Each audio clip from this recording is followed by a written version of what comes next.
제가 지금 주식을 들고 계시는 분들에게는 소중한 돈이니까 제가 함부로 매도해라, 매수해라 이렇게 말을 할 수는 없지만 신규 진입자 입장에서는 확실하게 말씀드릴 수 있습니다. 세계 증시가 다시 무역전쟁 불확실성으로 인하여 하락을 하고 있으며 그 중에 우리나라 증시가 새로운 악재로 인해서 하락폭이 가장 큰 상태입니다. 며칠 전부터 주한미군의 방위비 분담금 때문에 이슈가 되고 있으며 협상까지 1시간 만에 결렬이 되고 분위기가 좋지 않습니다. 오늘 아침 뉴스에는 주한미군 한계여단 철수 검토라는 뉴스까지 나오면서 분위기가 더 좋아지지 않았습니다. 미국에서는 트럼프가 원하는 대로 방위비 협상이 안 될 상황을 대비한다고 했으며 지금 미국 중국 무역전쟁이 이슈가 되고 있는데 현재 우려먹을 대로 우려먹은 상태이기 때문에 단기적인 이 시장에 영향을 주겠지만 주한미군 악재는 수급까지 꼬여버리면서 추세를 완전히 이탈했기 때문에 주식시장이 지금 상당히 골치 아프게 되었습니다. 개인 투자자는 이 악재가 무엇인지 중요한 게 아니고 눈에 보이는 것을 믿어야 됩니다. 이게 눈에 보이는 것이고 어차피 악재가 무엇이든 간에 약한 악재라면 지수는 바로 반등을 해줄 것이고 이 수급을 동반해서 바로 반등을 해줄 겁니다. 하지만 이게 강한 악재라면 수급이 일단 안 좋을 것이고 그리고 지수가 황금선을 회복하지 못하고 계속적인 폭락이나 계단식으로 무한 하락이 나올 수밖에 없습니다. 황금선과 수급이 말해주고 있는 상태이고 최근 개인의 신용잔고까지 10조 원 가까이 쉬지 않고 치솟았습니다. 지금 주식시장은 어제 하락을 바로 회복하지 못하고 오히려 하락폭이 더 커지면서 완전히 하락 추세로 접어들었습니다. 단 이틀 만에 그동안 한 달 동안 올랐던 지수가 제대로 된 반등 없이 힘없게 무너지고 있습니다. 그동안 상승은 무의미해졌고 그동안 상승이 있었다 하더라도 대부분이 바이오 종목들 그런 의미 없는 상승들이 많았으며 물론 그 의미 없는 상승 때문에 수익을 내긴 했지만 좀 탄탄한 상승이 아니었습니다. 수급이 동반된 것도 아니고 오르는 와중에도 수급이 그렇게 좋지는 않았습니다. 외국인과 기관이 계속 샀다 팔았다를 반복하면서 기관은 매도로 지금 끝까지 매도가 나오고 있습니다. 시장이 반등하든 말든 이 기관 투자자들의 수급 동향을 보시면은 끝까지 매도가 나오고 있습니다. 중간에 하루 이틀 사는 것은 그냥 신경 쓸 필요가 없고 요즘에 올해 들어서 기관들의 패턴이 다 그렇습니다. 잘 사주면은 그냥 2, 3일 사다가 바로 던져버리고 지금 이 기관 투자자들은 코스닥을 포기한 것 같습니다. 언제쯤 매수가 들어올지는 모르겠지만 지금 상태에서는 수급이 최악인 상태입니다. 이런 시장에서 개인 투자자들이 계속적으로 공격적인 매수가 들어오고 있으며 개인들의 신용잔고까지 이렇게 보시면은 신용잔고가 끝없이 늘어나고 있습니다. 8조 원대부터 지수가 반등을 시작했는데 8조 원부터 벌써 1조 5천억 정도가 증가했습니다. 지금 개인들의 신용들이 계속 늘어나고 있고 평소에 아무리 좋아 보이고 탐나는 종목이 있다 하더라도 함부로 매수로 접근을 하면 안 됩니다. 하락장에서 최대 목적은 돈을 지키는 것입니다. 황금선 아래 하락장에서 돈을 못 벌어도 상관없습니다. 그동안 벌었던 돈을 벌었든 못 벌었든 돈을 지키면 됩니다.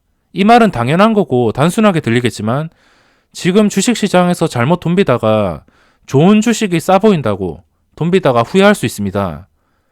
지수를 무조건 예측하지는 못하지만 원칙을 지켜야지 그냥 감으로 어떤 종목 잡아서 좀 싸 보인다, 많이 하락했다 이렇게 생각해서 매수를 했다가는 그냥 한번 미끄릴 경우에 무조건 패배하게 되어 있습니다. 저도 오전장에만 진짜 잠깐 매매를 하고선 지금 매매를 종료한 상태입니다. 오늘은 더 이상 매매가 없을 것 같고 보고 있던 종목이 이런 CS 베어링 상장주나 이 상장주가 반응을 주었습니다. 이런 게 신규 상장 조건에 맞는 것인데 최근에 상장했던 우양 이것도 첫날에 그냥 4,200원에 시작했으면은 충분히 5,000원 넘어서 한 번쯤은 슈팅을 주었을 텐데 6,000원에 시작해서 이렇게 되었지만 CS 베어링은 어제 우양이랑 코리아에스 증권이 폭락을 해서 그런지 거품이 끼지 않고선 공모가 그대로 시작을 했습니다. 그래서 이게 장중에 한 3% 정도 빠지더니 결국에는 시초가를 계속 유지해주면서 장중에 한 번 9.5%까지 오르고 그리고 VI까지 걸리면서 20%까지 상승을 했습니다. VI가 걸리자마자 저는 진입을 했는데 VI가 걸리고선 그냥 짧게 먹고선 빠졌습니다. 오전에는 이 CS 베어링과 네오크레마, 오성첨단 소재 이 세 개의 종목만 매매하고 오늘은 더 이상 매매를 안 할 것 같습니다. 혹시나 보고 있는 게 다시 분봉 고점을 뚫어준다면은 매매를 하겠지만 지금 지수를 보시면은 몇 달 동안 오른 게 그냥 힘없이 무너지고 있습니다. 그만큼 최근에 올려준 게 모래성이라는 뜻이 될 수 있겠습니다. 오늘 거래대금 상위 종목이 빅텍, 어제부터 추가를 해놓았었는데 이 빅텍은 매매를 하지 못했습니다. 제가 이 방위산업 관련주랑 좀 친한 게 아니라서 특히나 빅텍, 이 빅텍을 보면은 항상 갭상승 이후에 이런 음봉이 많이 떴기 때문에 이 종목이랑 친하지 않았습니다. 항상 10%, 15% 갭상승 뜬 다음에 바로 음봉. 이것도 오늘 갭상승. 근데 오늘은 좀 그 상황이 심각한지 더블 양봉이 뜨고 있습니다. 그동안 이렇게 급하게 오른 적은 없었는데 지금 쉬지 않고선 주가가 급등하고 있습니다. 이미 매수 포인트를 놓친 상태라서 구경만 해야겠지만 지금 빅텍이 거래대금이 최대로 몰리고 있습니다. 그리고 네오크레마, 어제 상한가 갔던 종목, 그리고 신규 상장주인 CS 베어링. 신규 상장주는 오전에 제가 설명드린 대로 반응을 줄 때만 매매를 하면 됩니다. 마이너스에서 매매하면은 자연스럽게 거래량이 뚝 끊겨버리기 때문에 반대로 이렇게 VI가 걸리면서 상승한다면 VI가 걸린 뒤에 최대 거래량이 나왔습니다. 분봉당 80만 주, 50만 주, 40만 주, 뭐 이렇게 거래량이 엄청나게 많이 유지가 되었습니다. 지금은 결과가 안 좋지만 오늘이 아무리 하락장이라 하더라도 이렇게 먹을 종목들은 무조건 나오게 되어 있습니다.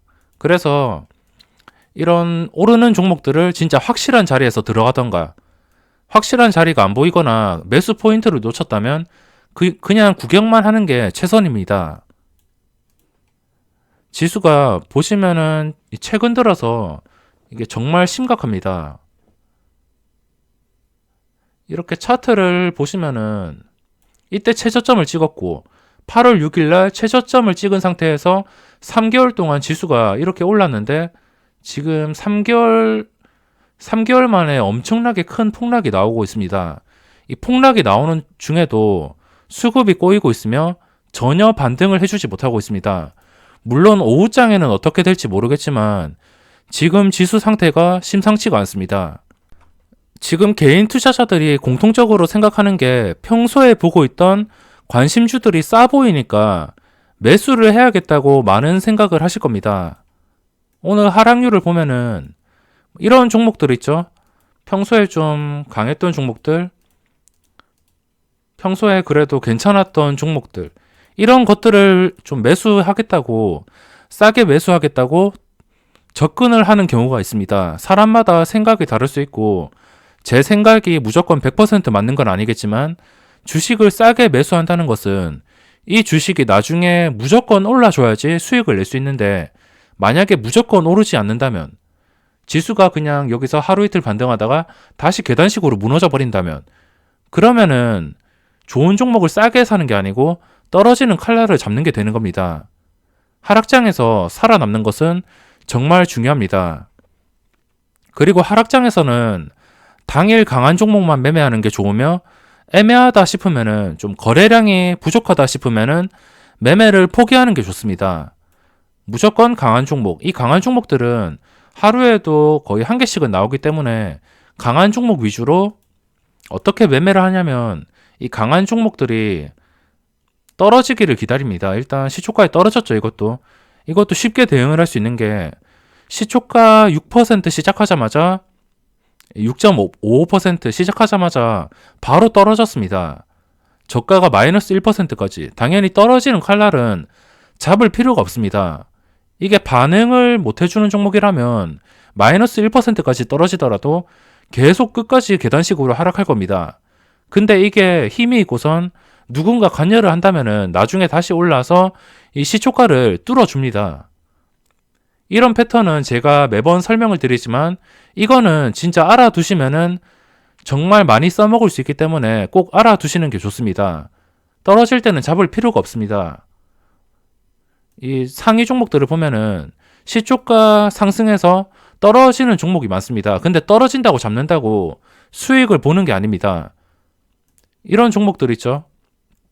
떨어질 때 잡는 게 아니고 떨어져서 다시 고점을 돌파할 때 그때 잡는 게 가장 확실하고 좋습니다. 네오크레마도 다시 시초가를 회복해 주니까 지금 장중에 23%까지 쉬지 않고선 급등을 했습니다. 물론 저는 정말 짧게 먹고선 빠졌지만 이런 급등이 나왔습니다. 하락장에서 살아남는 것은 매매를 안 하는 게 가장 좋긴 하지만 실제로 개인 투자자들이 매매를 안 하고 참기에는 정말 힘듭니다. 그래서 진짜 매매를 할 거라면 좀 확실한 자리, 이거는 제 기준에 확실한 자리지만 개인 투자자별로 이게 서로 확실한 자리가 다를 겁니다. 매수 포인트도 다를 것이고 각자 원하는 자리도 다를 것이고 자신의 원칙을 지키면서 매매한다면은 이 하락장에서 살아남아서 나중에 시간이 흘러서 다시 지수가 안정을 찾는다면은 그때 저번 달처럼 이번 달 저번 달처럼 수익을 노려볼 수 있습니다.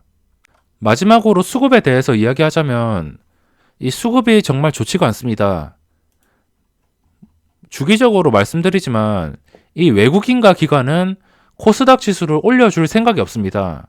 그동안 바이오주들이 흥해서 좀 오르긴 했지만 결국에는 이 수급이 발목을 잡았습니다.